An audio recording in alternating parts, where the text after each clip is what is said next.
that? Oh, hi, by the way. Hello. If you guys can hear this, this is Oliver, our dog, and he's rubbing on my titties. He's being a nightmare. It's his favorite pastime to do. He's just literally motorboats my titties. You sound like Heather Horbath. He's getting more action than you because you haven't showered Neither is he. 2 days. He hasn't showered either. Yeah, I know. Oh, brilliant. Yeah, just smash the thing and lick it. Oh, you disgusting. I love him, really. He's a dog. You should be He's cleaner than a deliberately dog. smashing up the microphone. Oh. His breath smells like death. Do you want me to... No. Okay. What's wrong? We don't want him? I do want him. Should we give him away? No! Why are you always trying to give him away? Should we just go? We just moved into our house 4 days ago. Should we just knock on all the neighbors' doors? Do you want him? Yeah, when we moved, we realised we didn't need him in the new place. I wonder what people would say if we just were like, hi, do you want this thing? Do you want this? Oh, look at his little face. I'm holding our blind, one-eyed pug. Oh, he does need a bath. This shirt is too big on him, too. Yeah. He's got a whole wardrobe. Yeah, he has a whole wardrobe section in our new closet. You found his clothes then? He That's has an good. American Apparel hoodie, 2 of them, black. He has a really nice hoodie, striped shirt, blue, light blue, and white. He has a polo navy blue shirt where he looks very... Oliver, stop banging the mic. He's got some pajamas that he got from a commercial he was in. Pink pajamas, and we have matching ones, so all 3 of us have the same pink onesie pajamas. We should wear that for fun. I know. Yeah, in real life. Why don't we ever? I know. I can't find mine. So we did a memory foam mattress commercial, and they said I could write whatever I wanted. So obviously the commercial was actually for it was for memory foam pillows, and so they said you could write whatever you want, and so I wrote basically that these pillows were so amazing that when you put your head down on them to go to sleep, you were transported into the most incredible dream that you could possibly imagine. And so obviously the most incredible dream that I could possibly imagine is Stephen and I in heaven, where we're flying around on a giant 50-foot Oliver. Yes, and he could see, and they made a giant 50-foot Oliver. And we flew around on him like Never-Ending Story. We should put a link. And he talked, and he was like, "Hey guys." Yeah. Do you remember when you came up with his voice and it was like, oh. Yeah. Because he does look like he talks like that. He'd think, "Hey guys, hop on." And it was awesome. It was the best dream ever. You guys can look at that commercial. Christina, if you want to put the link to that. Yes. So we moved in. I fell down the stairs on day 3. Oh my God. That was so funny, but I couldn't laugh. Wait. Why, you heartless lady? You guys, it was so funny. I didn't find it funny. I was like, I'm sitting on the couch and he's walking down the stairs, and I was like, "Look at Oliver." And he looks at Oliver. I look back and I hear this huge boom.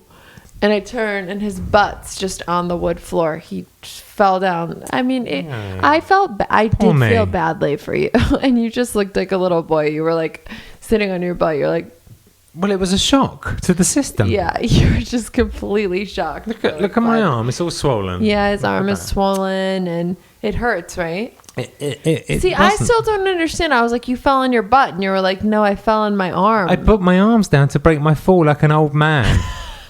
So your arm hit first and then your butt? Yes, I think that's what happens to old people when they fall. Did your butt hurt at all? No, I protected my butt with my arms, which is a very bad idea. It's not funny. I'm going to have to go in a home soon. But only that arm. I know. And you guys, the last house we moved to, oh, here we go. He fell on those stairs too. Yeah, I did on day 1 or 2 with a coffee. I'm moving in because we've got to get the shot right for the new house. We're in a new room, so we're getting it all nice. Yeah, this is my office. I still need art on the wall. Yeah, it's funny moving in, isn't it? It's a fucking pain in the fucking ass. It's like a hotel. It's like staying in a hotel on the first few nights. Yeah, and you're like, where are my bras? I'm that. I'd say that. Yeah. Where are my bras? Oh, you were like, this move has been so easy, and then the first night you're trying to unpack the kitchen to try and cook a meal, and you can't find the fucking pan. How many times did we accuse the movers of stealing things? Never. Well, you think it though, don't you? You think it. No, secretly. I don't. I did. I was like, they've stole this, they stole that. They didn't steal anything. It was all in my mind. Well, speaking of ex-cons, Colleen and Greg used ex-con movers. Like, they were all straight from jail. That's right. Yeah. Typical. And so I was like, so you guys got a bunch of people straight from jail to move your shit, to move your entire house. They did. So they not only know where you live, but they did a great job. People change. Just because you were a criminal doesn't mean that you have to always be a criminal. No, it doesn't mean that. No, it doesn't mean that. I can hear a gardener, but that probably won't matter. No, we have a pool now, so we feel very fancy. Yeah, and we tried to heat it. I tried to heat it all day yesterday. It didn't work. Yeah. So the pool guy came around today and showed me how to do it. He's intense. I love him, but he's very intense. Yeah, he's our pool guy, like loves pools so much. No, don't say anything about him in case he watches it. But you could say it. He's amazing. He's what amazing. do you mean? He's just like obsessed with pools, and he's a little socially awkward. And socially awkward. Just like we like text him today, like, "Hey, we're having trouble heating the pool," and he's like, "Be over in 2 minutes." Here's how you heat the pool. I actually don't know how he talks. He does talk a bit like yeah. that. Yeah. Mm-hmm. Yeah. Oh, yes. And he just like loves pools, and he's obsessed with them. So it's very fitting that he's a pool guy. It is. It's a perfect job for him. I love how Oliver, when we start the podcast, he's always a complete nightmare. And then within 5 minutes, he's completely asleep every single time. He's a good boy. That's why. Because he's a very good boy. Got to take him to a new vet because our last vet was taking the piss. Yeah, they were so expensive. It was insane. And I thought they were overcharging. But then one day I saw the vet getting out of a mirror-painted brand new Ferrari. That's and I was just like, fucked. Okay, that's not what a vet should. Yeah, you'd like take Oliver. You're like, his ear's a little itchy. Yes. They're like, that'll be $1,200. It was literally for us to look at his ear. Then the medication's another $1,500. No, not that bad. No, but it was. I feel like we got ripped off a little bit, but never mind. For sure, because people take advantage. They know that people, especially in LA, have a insane, irrational obsession with pets. It probably happens everywhere. People are obsessed with their pets. They're obsessed. Yeah. And so, like, if Skippy has something wrong with his nipple, like, I will go to any length to fix Skippy's nipple. What's wrong with Skippy's nipple? By the way, I just made up Skippy, and I don't know, but our dog does have a deformed nipple, though. That's real life. Let's run through what doesn't work on Oliver. He has a deformed nipple. Well, let's go from the head onwards because there's so many things. He gets chronic yeast infections. In his ears. Well, not chronic. He's had them before. He doesn't anymore. Okay, so then you go down from the ears. The head's all right. He's the head's missing normal. an eye, and the one eye he has doesn't work. Yeah. Yeah. He doesn't really have a nose. It's kind of just squashed into his muzzle area. Well, that's just pugs. Okay, yeah, that's no pugs. But I suppose that's still a unfortunate situation that he doesn't really have a nose. Well, he does. It's just smushed into his face. 2 teeth stick straight out of his face when the others fit in his face. Deformed nipple. He has his vessels in his fingers. Or wait, what's going on with his paws again? His blood vessels in his toes are too long. So we can't cut his nails too short. And then people online are like, my God. I feel so bad for your dog. How could you neglect him like that? Every time we He's post... suffering. Cut his nails. Fuck you. You don't think we care about our dog? He has blood vessels that go up longer than most other dogs. So we were told not to cut his nails too short because that would be painful for him. That's what the vet told us. And then but every I love time... how everyone tells you how to like raise your fucking dog. That must be so annoying when you're a parent and people do that with your kids. You think they do that with kids as well? Absolutely. And that's probably a whole nother level of annoying. I'm sure. Like, what do you feed your kid for breakfast? We're going to come up with that problem next year. Possibly. Because you said we can start trying in August. Yes. I would do that thing with my arm, but it hurts. Oh. You know, like people do. Yes. Oh, yeah. But you could do it with your other arm. Ooh, that is swollen, your arm. That's right. Yeah. So swollen. Shit. Look at it. Oh. Well, there's no need to... I mean, but it's bad, right? Ooh. Do I need to go to the hospital? No, you need to put ice on it. Okay. If you needed to go to the hospital, you'd look at me and go, we need to go to the fucking hospital. You've done that to me maybe 3 times. You know what? Oh yeah, when I had a ruptured I know. No, it was all justified. 3 times though. I think we went on a cysty journey twice and then maybe 3 times. I call it a cysty journey. What were we saying? Oh yeah, so people tell you how to raise your dog. That's annoying. What else? But whatever. I mean, in my profession, like that is just part of it. You know, it's so crazy. We just posted the Valentine's Day workout, and this is crazy because I had posted it a couple days earlier on my Facebook, and I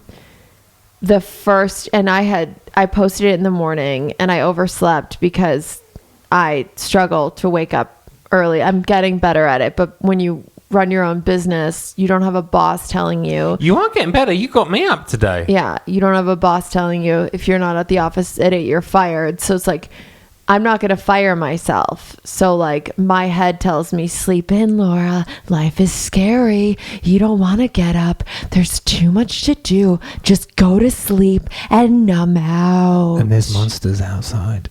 I don't think that, but life can be scary. So I'll just sleep. But I'm getting much better. I actually went to therapy about it because it was like, I actually missed an appointment because I was like, couldn't wake up. And you missed an appointment with the therapist to talk about not waking up because you couldn't wake up. Yeah, I think it was another appointment, but yeah, basically. But yeah, so I'm just saying I'm not feeling badly for myself at all. I'm just saying that this is an issue that I want to deal with. So anyway, so I have some tricks that seem really logical. I'll put my phone across the room and set my alarm early, and that way I have to get up. It's like, that seems like everyone should know that, but my alarm was right next to my bed, so I would just snooze, and then I would like work late into the night, repeat again. But if the truth is, I'm so much happier when I wake up early. I'm always so much happier. Yeah, it does make a difference. It really does. There's something about it, and you get so much more done, and I just feel better and happier. But anyway, so what was I saying? I was just going to say, don't forget where you were, because you were about to tell them what happened with the Facebook video. Yes, okay. So, Facebook. So, I wanted to post the Valentine's Day workout with Pamela Pevkin. I don't know if y'all saw it. Christine, if you could just put a little snippet in of the song. But we posted this, the newest workout video, a couple days before. I wanted to do it a couple days before, so I would give people a chance if they wanted to remake the dance, the Love Yourself Dance Challenge. And so I posted it. I scheduled it on Facebook and for 8 a.m, and I ended up sleeping in that morning which isn't good, because when you post, especially on Facebook, you got to comment right away, like the comments right away to get the engagement going. If you do that, it helps with the algorithm and it helps get a larger reach. So it's really important to engage right away when you post. Well, I didn't do that. So what happened was I woke up and there were like a couple of trolls on there, and there were a couple, like there was this one person that was like, how dare you use a disabled person in your video? That is horrific that you would do that. And that comment got like 10 likes or something like that. So it was like up at the top. And then there was another guy who was like, stick to the Steven videos. Like, this is fucking stupid. And that got a couple of likes. And there were great comments underneath it, but I didn't comment on those or like those. So they were like pushed down. So basically I woke up to like a lot of hate. You're not funny anymore. Stick to the Helen videos. You're a horrible person for using a disabled person in your video. An overwhelming amount of negativity, and my brain was just like, oh my God, Laura, like, you're done for, you're not fun. I started believing it. I then was like, am I wrong? Did I do something wrong? Am I delusional? Is this not funny? What ended up happening was I took it down. I deleted the post. Which you never do. Which normally. I never do. Now, if I kept going on those comments, there were like hundreds of great comments, but because the bad ones were up front, I let them win. I let the negativity win. And I still can't believe I did that. And so I deleted the video that I worked really hard on, that I believed in, because of these negative opinions. And it was only a couple, but they were right at the top, because they were right at the top. I think they got a few likes or something. So yeah. And I wasn't there to engage, but whatever. And that was a couple days before Valentine's Day. And so my brain is telling me, forget about it. Just don't post it on Instagram. Don't repost it. And then I went to an AA meeting, the next day, and I like talked about it, and I just started, for me, when I start getting into the solution, I went to my special problems meeting. I would go to this women's meeting, and we read out of a book and just talk about solutions and how you deal with issues and problems, challenges in your life. And I just started seeing things in a better perspective. And I realized, like, when I'm not in the solution, I start acting out of fear, and I do things like delete a video because a couple of people said hurtful things and I couldn't handle it, and I felt like a bad person. And then when we got home, and and I was like, wow, like, what a shame. Like, okay, I'll be honest, like, they were talking about Eve, this amazing girl that I met, that I found her on the street. Wait. And sorry. What? I thought it wasn't recording because the red button has gone away. But it is recording, right? I don't know. I can't see from it. It looks like it's recording. As long as it says recording. It doesn't. Recording. It doesn't say recording. I'm so sorry. Is it recording? Yes. Sorry. No. And that was the worst bit to stop you at. Sorry. No. Beg your pardon. Okay. Beg your pardon. Thank you. I'm so terribly sorry. So they were saying, a couple people were saying, how dare you use a disabled person in your video? And they were talking about my friend Eve. And she is a little person, and she has scoliosis. So she has sort of a hunchback. And I think she's fucking adorable and super smart. But and like I said, not only that, what is she supposed to not be able to have fun in her life or not be able to work? She's supposed to sit at home. The trolls would have it. People ridiculously righteous, self-righteous, think that she's what? So she's supposed to sit at home all day and not be allowed to do anything fun. Or because I'm using her in my video, I'm exploiting her. Yeah, which she loves. She loves being in the video. Yeah, exactly. And so these people, how dare you? It's like, oh, really? She's not allowed to do a workout challenge? Exactly. Because she has a disability, she's not allowed to do a workout challenge? Why not? Really? Do I have to use only people 5'6" or above with a fucking six-pack? Yeah, it's ridiculous. Or whatever? And we've used her in lots of videos, and she's part of our crew now. And here's the thing. I'm tall and lanky. That's funny. Put me next to a really short girl. That's really funny aesthetically. The height difference is amazing. So I like that. I like using people that are unique looking and different looking. I like that. Didn't Fellini do that? Yeah, Fellini was famous for it. And no one said to him, don't use someone who's... How dare you? Yeah, exactly. Yeah. Or like Howard Stern has a guy, I can't remember his name, but he has like a super high voice when he talks. That sounds funny to like me a already. really high voice. And like, it's just funny. And, you know, I'm sure Howard Stern really cares about this guy, but it's funny that he has a really high voice. So, I mean... Oh, and how about Ricky Gervais? He did a series called... What was it called? Derek. The one with the little person.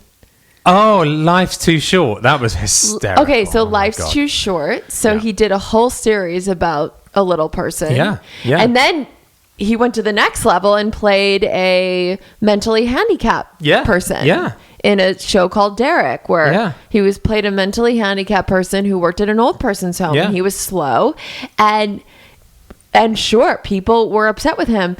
But anyway, so we talked, and I said, "Steven, is it wrong?" And he said, "No, you're not. You're not exploiting her. She's our friend, and she's having fun." And so we were like, you know what? Fuck those people who are offended for some reason, because people love to get offended online. They love to fucking get offended because they're just angry in their own life, and they love to like find something online and be like, oh, that's wrong. Yes, I get to vent because I'm angry in my own life. Yeah. You know, and it's like, so we really talked about it, and we were like, there is nothing wrong. There's something wrong that they think that she shouldn't be allowed to be in our workout video. And then I posted. So anyway, I had that revelation, and I was like, I can't believe that I deleted this video that I loved. I can't believe. So I reposted it Valentine's Day morning, and I posted it on Instagram, and it has currently, I think, 2.8 million. I think it's 3 million. Okay, 3 million views on Instagram. Okay, get this, you guys.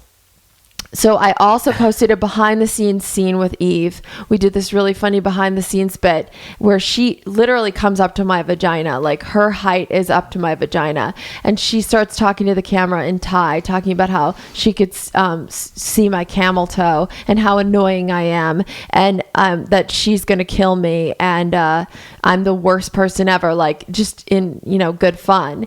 And this was the direction that I had given her for the scene, was Pamela's like, okay, Eve, say hi to the camera. And she's like, Pamela's a psycho. And I can see her camel toe. And it was just a really funny scene. She killed it. I posted that. I tagged her. Eve went from she blew up from 300 followers to over 2,000 followers in one day. Oh my God. Her latest post has over 100 comments. People from all over the world going, Eve, you're amazing. You're so funny. You're so gorgeous. We love you. Eve has responded to every single person. She loves it.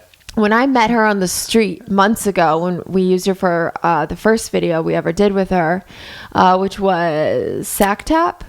Yeah. So we've used, this is the third time she's been in one of my videos. And when I met her, I literally met her on the street. I was pitching a show to Comedy Central with my Ivy character, the hey guys, it's me.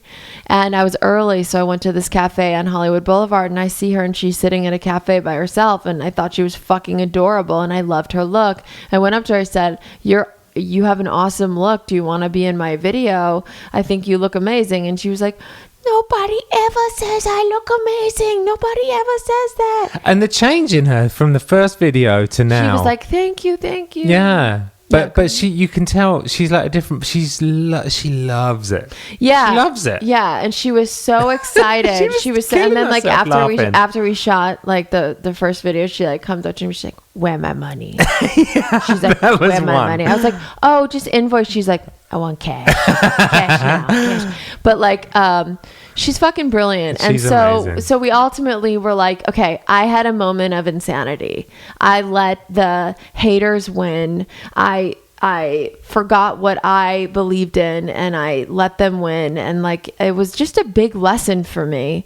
And it also reinforced the like, don't sleep in or there's consequences. Because if I had woken up early, I would have commented and liked the good comments and they would have gone to the top. And it probably would have been a really positive post. But because I slept in, the negativity won. So anyway, that's that. And now Eve is fucking famous. Now she posted the next day she posted, "Thank you to all my fans. It's amazing. I really appreciate all my fans." And really appreciate all my fans. Yeah, and it's so amazing. Yeah, and we have a premium show coming up, and I really want to use her.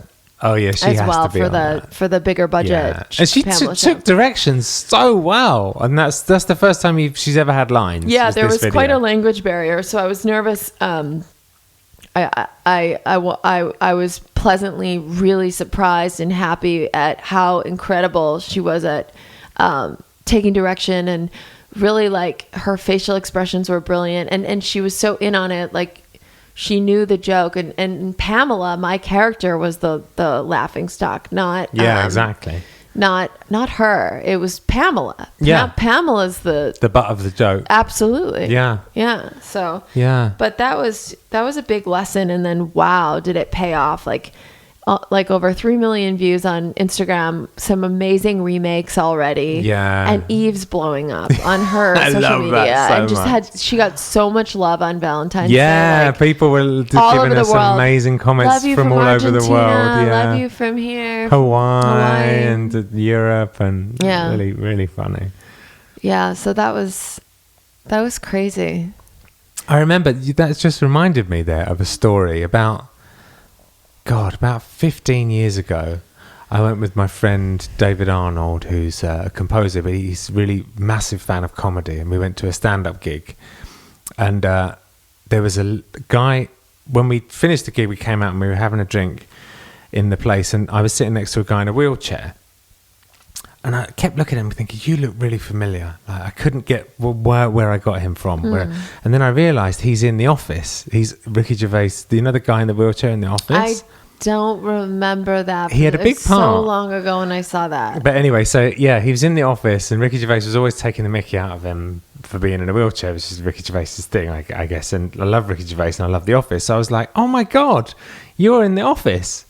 And he says, yeah, actually, I'm not just in The Office. He is an executive producer on The Office and was one of the people that got it made in the first place. He was telling me he was a really important guy in the crew actually helped to get it on TV. Wow. And he was just a friend. Ricky Gervais was working with him to get his show on the television. Yeah. And then Ricky Gervais went, you should actually be in it. This is going to be really funny. Yeah. And this guy, Ash, his name was, and he was like, yeah, why not? Why can't I be in it? I really admire Ricky Gervais for being so fearless in that way. And most people would never, but like, little do they know, like that guy in a wheelchair, is friends with Ricky Gervais and is like, hey, like he's not being taken advantage of. He's like, hey, you should be a dick and make fun of the fact that I'm in a wheelchair and because you're a fucking dick, and we'll make it funny. And he's aware of it. Yeah. And, like being able to laugh at yourself. Yeah.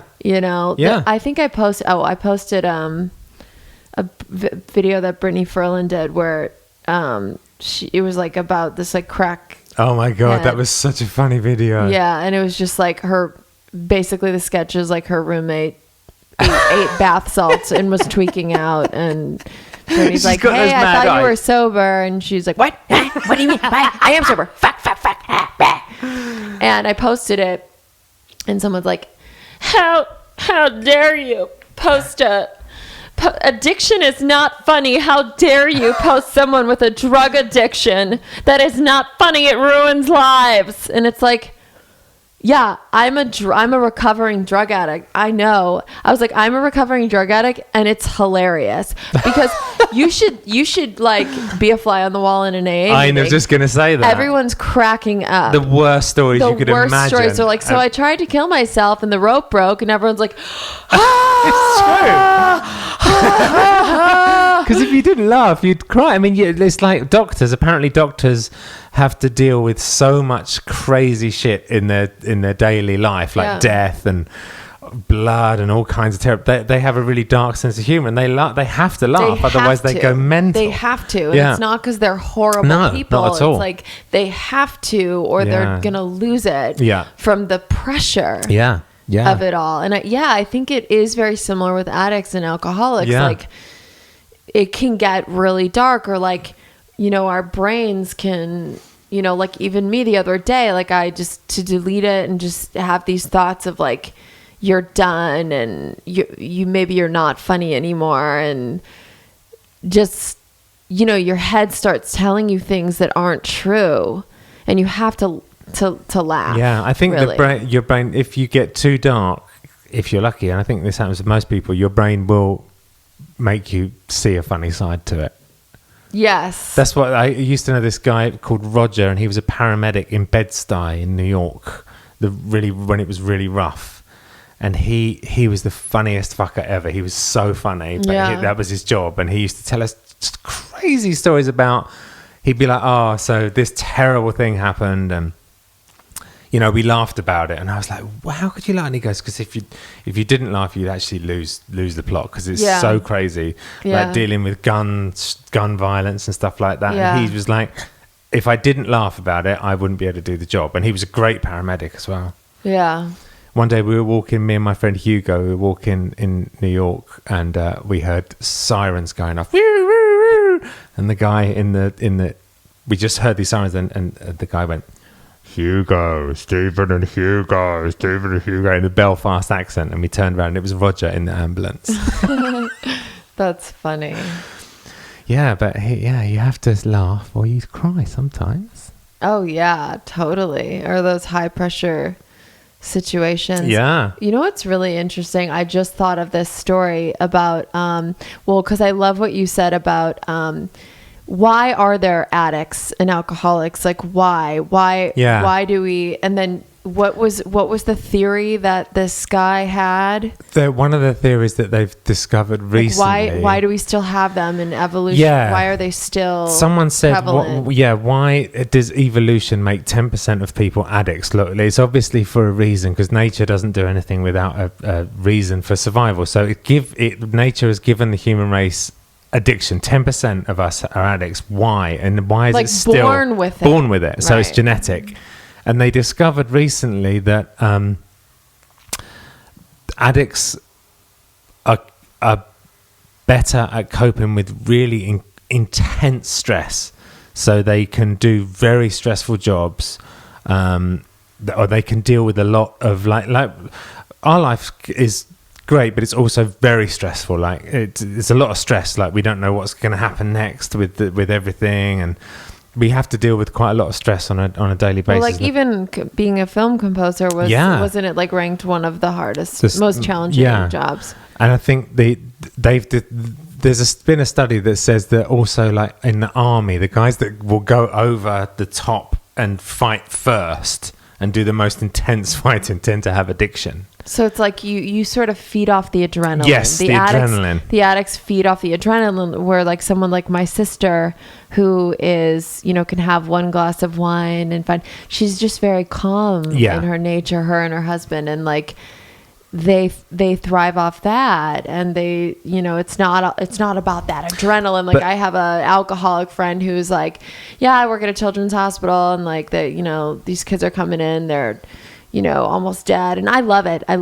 Yeah. Like, and it's not that exactly. She's sick. There you go. Like she can handle the intense. Yeah, and situations. that's why the theory is that's why genetically we've still got it, because we need people to do those kind of jobs, and addicts are perfect for it, because they can deal with stress. Totally. The downside is that they tend to, if something turns turns that off, they get addicted to it straight away because they're like, oh my God, this is brilliant. Like now I can relax. And well, I definitely feel I channeled my addiction into my work. Or you can do that. Yeah. So like, you get high off your work in a way, which is good because it's your, if it's your purpose, then it's like you're helping people through your work and sort of getting like that. Yeah.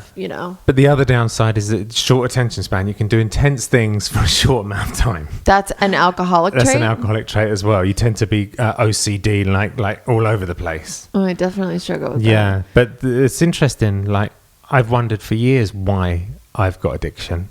And that's an interesting theory. I don't know if it's true, but it's a theory. Oh, yeah. I mean, when you, Steven came out here, Hans Zimmer, like literally the biggest composer in the world, heard his music, and Steven was out here doing a film, and Hans Zimmer heard that he was in town and basically invited him over to Santa Monica and was like, I would love you to move here and work for me. Yeah, it's pretty much it. Yeah. And he like shipped all his stuff over to LA and from London and just left everything and moved here to work with the biggest composer in the world. Yeah. Talk about high stress. There, like, what were some of the first films you worked on when you moved here? Well, the first thing he got me to do... multi-million-dollar, huge Hollywood films. You have to get these deadlines in. Oh, yeah, the deadlines are crazy, yeah. And it's like, what were the films? Well, the first one I did with him was Megamind, and then we did a film called How Do You Know with James Brooks, the creator of The Simpsons, and then we did Madagascar 3. And they're all very, especially the DreamWorks films. Yeah. Really, Jeffrey Katzenberg, who runs DreamWorks, is incredible guy, but he's very intense. And like you have these crazy meetings every week where you have like 20 people in the room who've all done music. And you have to show your music. It's like being at school. The music gets played in front of everyone, and when the music's finished, everyone rips it apart. So you've done your little piece of music. Yeah. And Hans is great at putting people together that wouldn't normally work together. So there'd be me, who's electronic, hip hop, pop sort of background, next to a guy who's studied for 20 years at a classical conservatoire and is like a classical genius, and we'd both be as nervous as each other. Yeah. And to Jeffrey, he just knows what affects him emotionally. And he's like, that's shit. That's amazing. And you're like, literally, it's pretty high stress. And you work like 20 hours a day and stuff. So it's pretty high stress. Because there's so much money, and like the music is the last part of the film. So like everything else is done.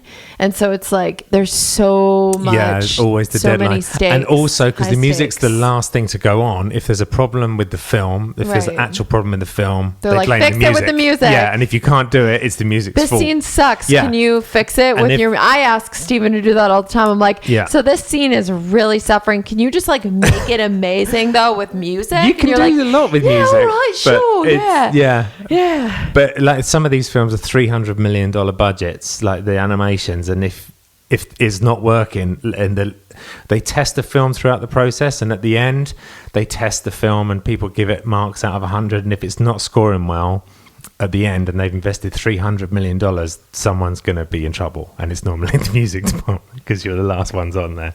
And it's so high stress. It's so like you go to a screening and they screen it in the middle of the suburbs, like Orange County or somewhere, and it's just kids and families, and like it's kids and families are really excited to like get a free film, and oh my god, it's Madagascar.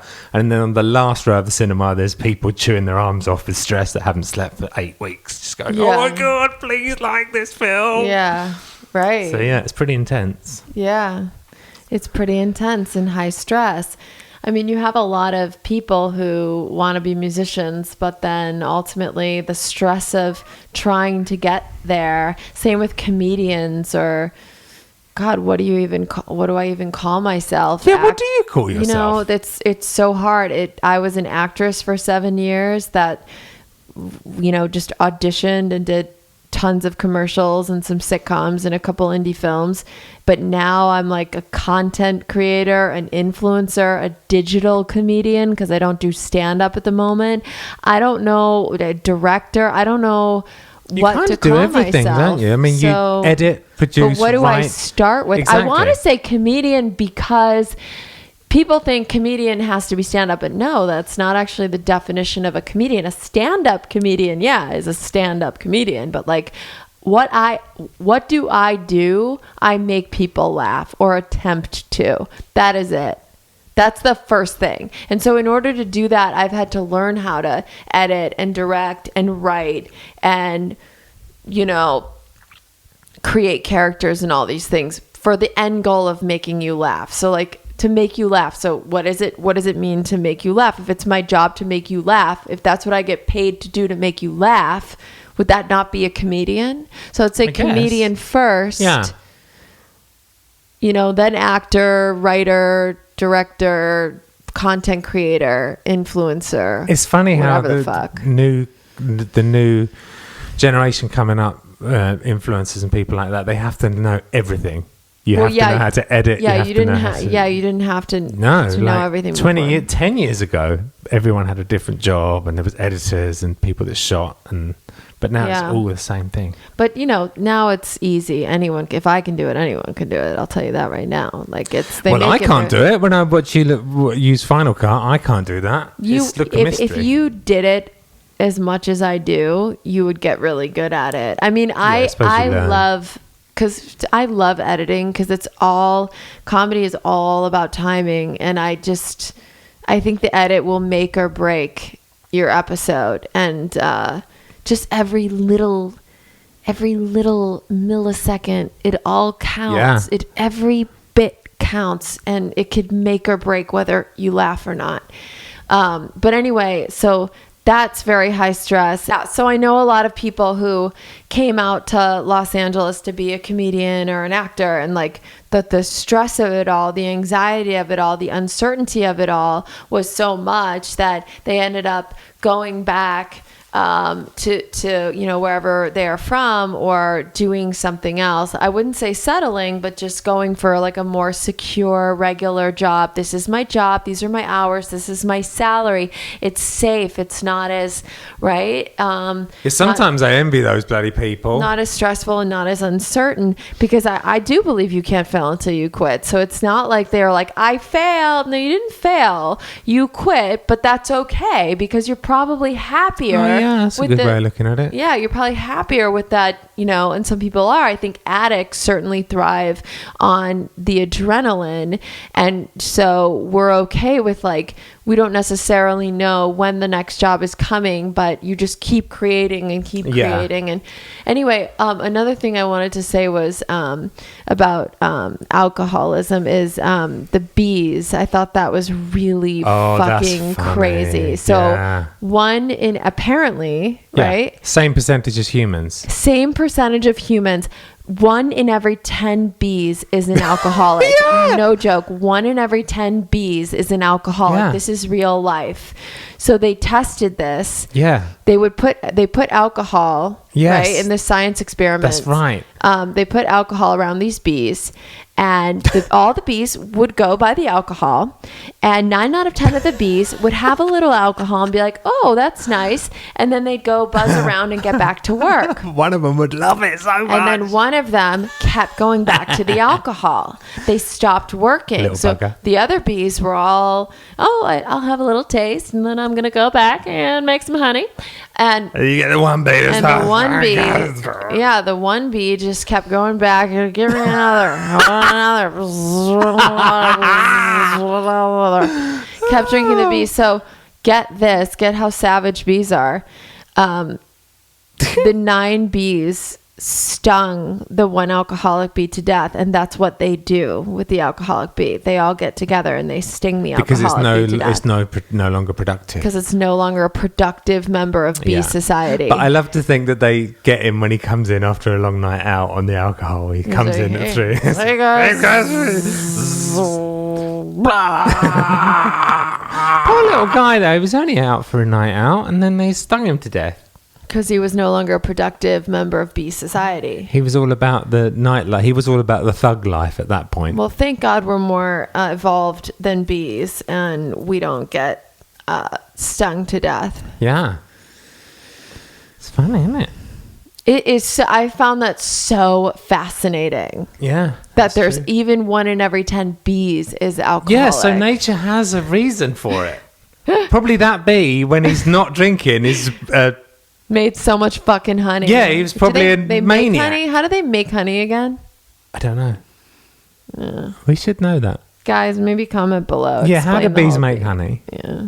Also, two things. Well, how do bees make honey? And how do you stop a Canon camera stopping every 20 minutes? I know people record longer than 20 minutes. How do they do it? Because Can't you YouTube it? apparently those cameras only record for 20 minutes, but that can't be right. Right. Apparently it's because, it's a boring reason, but I think there must be a way around it. Yeah. I don't know. I don't know either.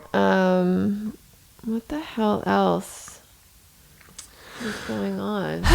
Well, we're in the new house. How long have we been going? 50 minutes? 50 minutes? 50 minutes. Okay. Yeah. Okay. Anything else? I'm trying to think of. It's funny when you just do podcasts. Sometimes when you're like today, you said, "Oh, we shouldn't talk about this now. We should talk about it on the podcast." Do you remember we were outside and you were like, "Oh, we should talk about that on the podcast"? What was it? I don't know. It was. We were on the sofa outside, and I said, "I can't remember." I've got moving brain. So we can just delete all this last bit, Christina, please. Just the last bit where we haven't really been saying anything at all. Oh no! Does that mean on the video we're gonna? Oh no! God no! I can try and edit it. It's Okay, fine. you try. Hippie! Yeah, I don't think it'll be hard. Great. Yeah, but you're better at it than me because you do it all the time. So today, now what we've got to do after this is that you've edited the next Helen Horvath, which is going up tomorrow onto Facebook, and then I've got to score Helen Horvath, the yoga episode. Yeah. Yes. Okay. Yes. So we shot the latest episode of the Helen Horvath. Okay. Sorry. Blah. Delete all that, please. Blah blah blah blah blah. Christina, if you could just delete all that. Yeah.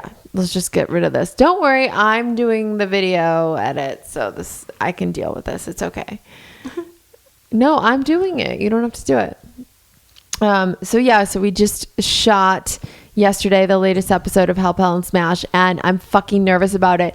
And what I've realized is if I'm not slightly nervous about posting a video, then it's probably really safe, and maybe that's not even a good thing. Right. Do you know what I mean? Yeah, you've never said that before, but it makes perfect sense. In a way, Yeah. I think that's kind of cruel that, like they always say, like, if you're not uncomfortable, you're not growing. Like, that's kind of cruel. Like, I just want to be comfortable all the time. Like, why do you have to be uncomfortable to be growing? That's I hate interesting. that. Maybe that's the same way with videos. Isn't that so annoying? If you're not pushing yourself and uncomfortable, you're not growing. It's like, I just want to be in sweatpants and watch like fucking Peep Show and Lost and just like eat a bunch of popcorn and be comfortable. That's what I want to do.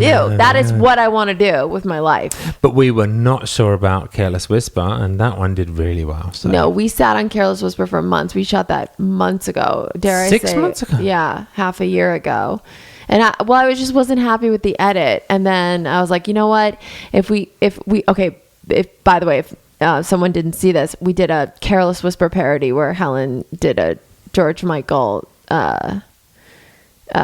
parody of Careless Whisper. Yeah, exactly. And it was like green screen, and I'm really shitty at green screen, and like But I just that wasn't added to it. Yeah, and so I was like, okay, if the reality is that Helen made this video with her grandma, like it would be shitty and they wouldn't know what they were doing. Helen, you gotta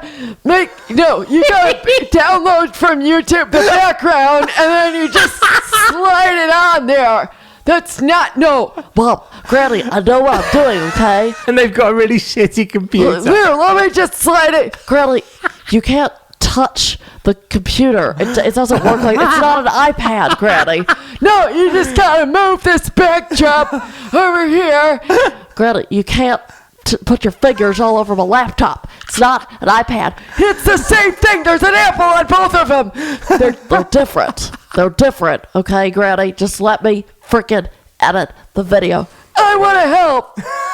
You know, Helen got her computer off Craigslist. It was a stolen computer for sure. I'm the one who stole the damn fucking computer. I'm the one who stole the fucking computer. I should be allowed to help edit it. Granny, thank you for stealing it, okay? I appreciate it, but you keep bringing it up. No one suspects old people.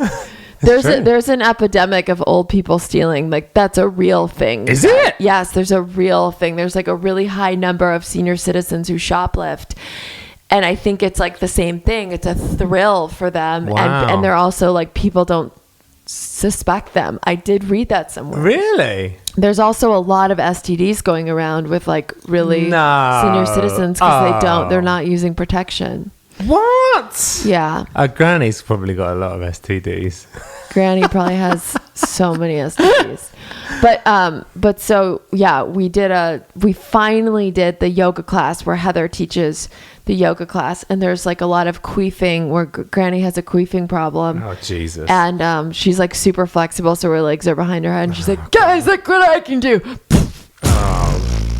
Christ almighty. And it's just so fucked up. And let me just say real quick, I don't consider myself to have like really lowbrow humor, and I never really liked like toilet humor like so much. That was never really my thing. But it's just, queefing is funny to me, and it's funny when Granny queefs in yoga class. Like, only you could come up. But like, Granny there's so many queefs, you guys, in the episode, and it's like, I'm just nervous about this excessive amount of queefing in this episode. There's so much queefing going on. I don't know how people are going to react to all the queefs. And then she's like, I can queef on command. It was my party trick in the 70s. Oh, Jesus Christ. Oh my God. Oliver looks like he's going to join in. I should have done the noises myself. Yeah. I feel like those were solid queef noises. Well, we shall see how it gets. When this goes up, we'll know how it went down. Well, that's the thing. I'm like, is it too fucked up to have like an 80-year-old woman with her legs behind her head? Just. It's a lot. But that's, or is it just funny? It really made me laugh. And she owns it. She's like, there's no shame in queefing.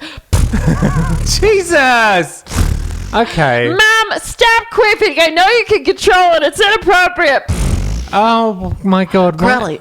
Stop queefing up the joint. Guys, I'm trying to be sad and meditate. Can we please just have a minute? Oh, crap. Granny, please stop it. Hey guys, what's queefing? I want to learn how to queef. I can't do it. Sick. They're just this family of women that just like, there's no men around, and they just queef and Jesus, talk about their vages, and like it's fun. It's fun. Should I do this on my Tinder date later?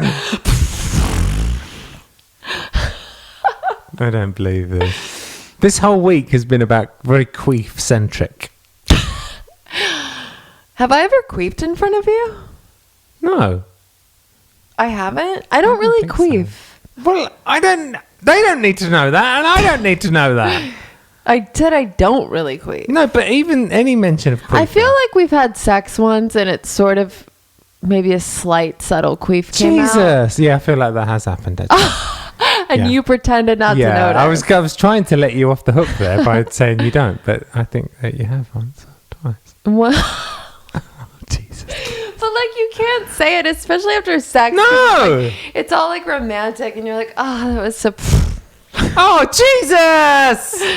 It's like just a certain position that's happened maybe once or twice. It's very subtle. But my friend, I'm just going to say it, Maggie Kalaki. Hello, Maggie. Because you know what? She's so embarrassed, and she's like, don't talk about me on your social media, Laura. Anything that could get me fired from my job, it's not okay. Just tell him quickly what happened when you said you were writing a book. I said, I'm writing a book. And she goes, well, maybe you don't want to mention certain things that could maybe get people fired or in trouble Everyone at else, work. I'm just FYI. All the other friends were like, yeah, this story, that story, this story. And Maggie's like... And then my best friend Jack's like, bitch, there better be a whole chapter on me. And then my aunt and niece is like, you better make me sound spicy. like, but Maggie did not want to be mentioned, so I'll just mention her right now. Maggie can queef on command, and that's actually where I got Granny. I know. Because Maggie used to queef at parties, and that was her party trick. Oh, how can that be a party trick? She'd just take her legs and like move back, and just it would just she could queef. How? Yeah. But how? That's a special kind of person that can do that at a party. She has. I was like, Maggie, have you queefed on command? She's like, not in a while. But maybe we can get her to do it because I wanted to do an episode of the podcast. When she comes to the podcast, we'll get her to queef on command so that everyone can hear it and see it. I wonder if she'll do it.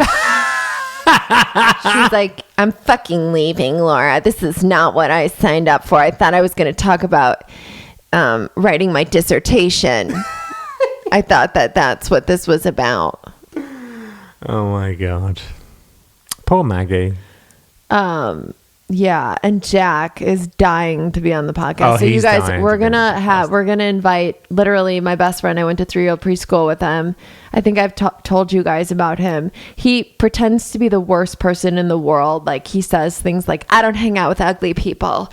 And he's just like pretends to be the most shallow fucking asshole, but deep down he's a shallow fucking asshole. No. I'm Deep.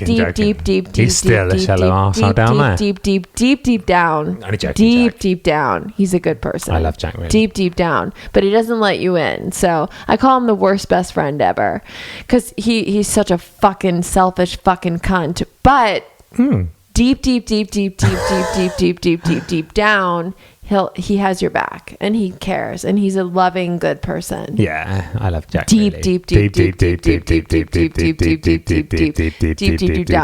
I mean, he's savage. He steals jokes. He fucking came over and did Ellen DeGeneres' entire stand-up bit and pretended it was his. Yeah, I remember that. And then like a year later, I was on YouTube and I saw and I was like, wait a minute, I thought that was Jack's joke.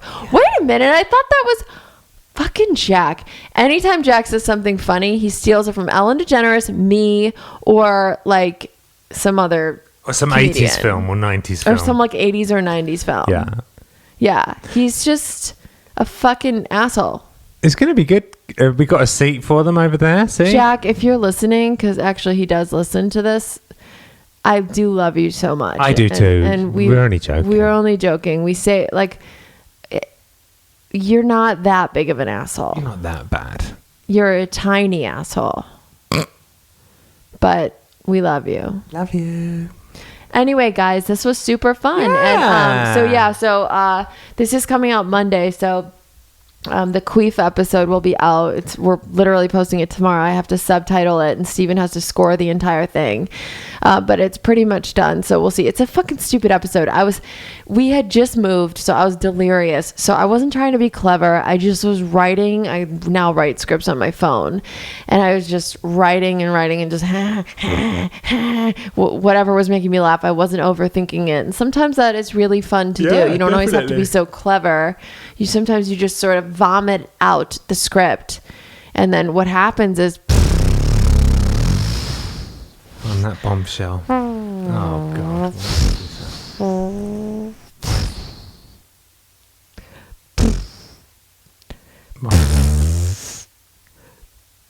Okay. Why is this happening? Why is this turned into this? I'm going. I'm actually going. I'm going. Bye, everyone.